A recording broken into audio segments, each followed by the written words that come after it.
BSF জওয়ানকে অপহরণ করল পাক রেঞ্জাররা। অপহৃত জওয়ান পিকে সাউ বাংলার বাসিন্দা। অপহরণ করার পর সেই ছবি পোস্ট করেছে পাকিস্তান। পেহেলগাঁওতে জঙ্গি হামলা নিয়ে যখন করা ভারত, ঠিক সেই সময় আবারও বেচাল পাকিস্তানের। ভারতের ক্ষতি করতে চেয়ে এবার আরও বিপাকে পড়তে চলেছে পাকিস্তান।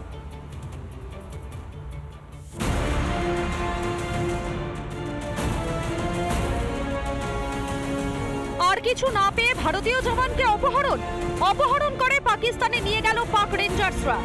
আর কত হীনমন্যতার পরিচয় দেবে পাকিস্তান? এবার কি মুক্তিপণের টাকায় নিজেদের দেশ চালাবে দেউলিয়া পাকিস্তান? ক্লিয়ার প্ল্যান যে এটা বড়সড় একটা কনস্পিরেসি ছিল, এবং সেই কনস্পিরেসি পেহেলগাঁওটাও কনস্পিরেসি ছিল, যেখানে ফ্ল্যাগ মিটিং চলছে, ফ্ল্যাগ বৈঠক চলছে, সেখানে ফিরোজপুর অফ পাঞ্জাব সীমান্তে পৌঁছানোর সঙ্গে সঙ্গে তারা হঠাৎ করে, আজ পর্যন্ত কখনো এরকম হয়নি ফ্ল্যাগ মিটিং এর পর, সেখানে হঠাৎ করে ঝাঁপিয়ে পড়ে তারা এই বিএসএফ জওয়ানকে কিডন্যাপ করে নিয়ে যায়। সীমান্ত পাহারায় ছিলেন পিকে সাউ। অসতর্কতায় পাঞ্জাবের ফিরোজপুর সেক্টরের সীমান্ত পেরিয়ে পাকিস্তানে ঢুকে পড়েন তিনি। তারপরেই তাকে অপহরণ করে পাক রেঞ্জার্স। जो इल्ज़ाम है पाकिस्तान पे लगाना जो है वो बिल्कुल नामुनासिब है, उसमें कोई सदाकत नहीं है। वहाँ पे होम ग्रोन जो है बहुत सी तंजीमें काम कर रही हैं हिंदुस्तान में, उसके टूलर्स में। तो हम दहशतगर्दी की कहीं भी हो, दुनिया में कहीं भी हो, हम दहशतगर्दी की मजम्मत करते हैं। বিএসএফ জওয়ানকে অপহরণের পরে ভারত পাক সীমান্তে ফ্ল্যাগ মিটিং ভারতের। যে করেই হোক ফিরিয়ে আনতে হবে অপহৃত জওয়ানকে। সহ্যের সীমা ছাড়াচ্ছে পাকিস্তান।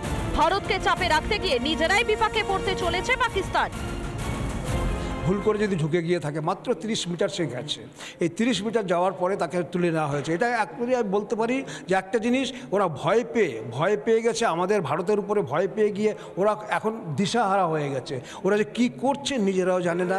জঙ্গিপনা ছাড়া সবেতেই পিছিয়ে পাকিস্তান, তবুও কৌশল অবলম্বন করা। 26 ঘন্টা অতিক্রান্ত, এখনো বন্দী ওই জওয়ান। আমার মনে হচ্ছে এটা একটা ট্র্যাপ, এবং সেই ট্র্যাপে ভারত যে পা দেয়নি, এটা খুব ইম্পর্টেন্ট। এদিকে পিকে সাউয়ের বাড়িতে খবর এসে পৌঁছতেই আতঙ্কে দিশেহারা জওয়ানের আত্মীয়রা।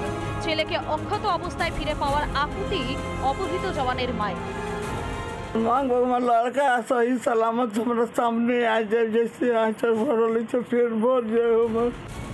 নিজেই নিজের কবর খুঁড়ছে পাকিস্তান। ভারতের মিসাইল সামলাতে পারবে তো পাকিস্তান? রিপাবলিক বাংলা। নানা ধরনের কন্টেন্ট দেখার জন্য লাইক করুন, শেয়ার করুন আমাদের ফেসবুক পেজ, সাবস্ক্রাইব করুন আমাদের ইউটিউব চ্যানেল। পাশাপাশি অন্যান্য ব্রেকিং নিউজের জন্য অবশ্যই চোখ রাখুন রিপাবলিক বাংলায়।